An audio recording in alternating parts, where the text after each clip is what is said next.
82లో కొండపల్లి వచ్చానమ్మా.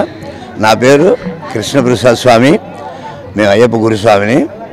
మొన్న మాకు ఇక్కడ మా అయ్యప్పలందరికీ కూడా సుమారు 2000 మందికి సద్ది ఏర్పాటు చేశారు. ఆ రోజు మేము కార్యక్రమం అంతా చేసాం, చెద్దరి సమర్పించాం.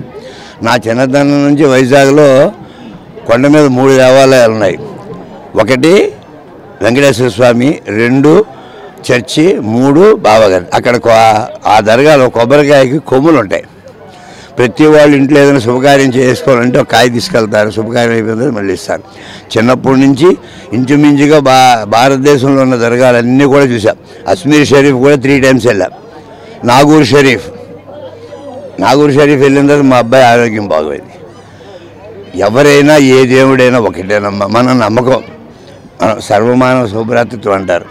మన నమ్మకంగా ఉన్నాం అనుకోండి, రాయికి పసుపు రాసి బొట్టు పెడితే దేవుడు అవుతాడు. నేను అది నమ్ముతా. నేను 40 సంవత్సరాలు శబరిమల వెళ్ళిన తర్వాత మొట్టమొదటి వావరస్వామి దర్గాకి వెళ్తాం. మొన్న అల్తాఫ్ రాజా గారు చెద్దరిచ్చారు, వావరస్వామి గుడిలో ఏర్పాటు చేసాం అన్నమాట.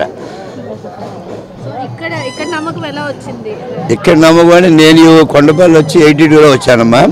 82లో వచ్చిన తర్వాత ఇలాగే రమ్మనంటే వచ్చా. అప్పుడు అల్ఫా బాబా గారి నాన్నగారు నాకు పరిచయం అయ్యారు. అప్పటి నుంచి ప్రతి సంవత్సరం వస్తాం. ఖాళీగా ఉండే టైంలో వచ్చి బాబా గారి దర్శనం చేసుకొని వెళ్తాం. చెద్దరు అది కూడా ప్రతి ఇయర్లీ వన్స్ చెద్దరిస్తాం మేము. తప్పకుండా ఈ సరౌండింగ్లో ఉన్న దర్గాలో మోస్ట్ పవర్ఫుల్ దర్గా. భాయి బహను నమస్కారం. హాయ్, నేను గత సంవత్సరం 2-3 సంవత్సరాలు బట్టి ఈ దర్గాకి వస్తున్నాను. నాకు బాబా గారి ఆప్యాయత, అనురాగాలు, వారి అందరి భక్తులు అందున్న ప్రేమ నన్ను ఆకర్షించింది. నేను కూడా బ్రహ్మంగారి భక్తుల్ని. బ్రహ్మంగారి మఠాన్ని ఇక్కడి నుంచి 3 సార్లు నడిచి వెళ్ళాను. అలాగే ఎంతోమందిని బ్రహ్మంగారి భక్తుల్ని చేశాను.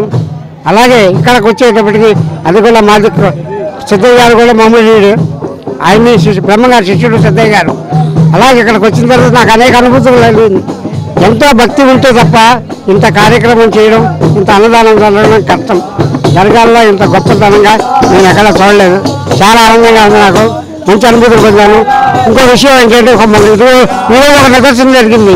బాబా గారికి నేను పచ్చగూడ తెద్దాం అనుకున్నా, వచ్చేటప్పుడు మర్చిపోయా. అలాగే అనుకోకుండా నేను సేవలకు వచ్చా. ఆ సేవ ఇది బాబా గారి మీద పడింది. నన్ను బాబా గారు ఆశీర్వదించారు. మళ్ళీ సంవత్సరానికి మీరు ఇంకా ఆనందంతో మంచి కామెంట్లు పెడతాను. థ్యాంక్ యూ, ధన్యవాదాలు.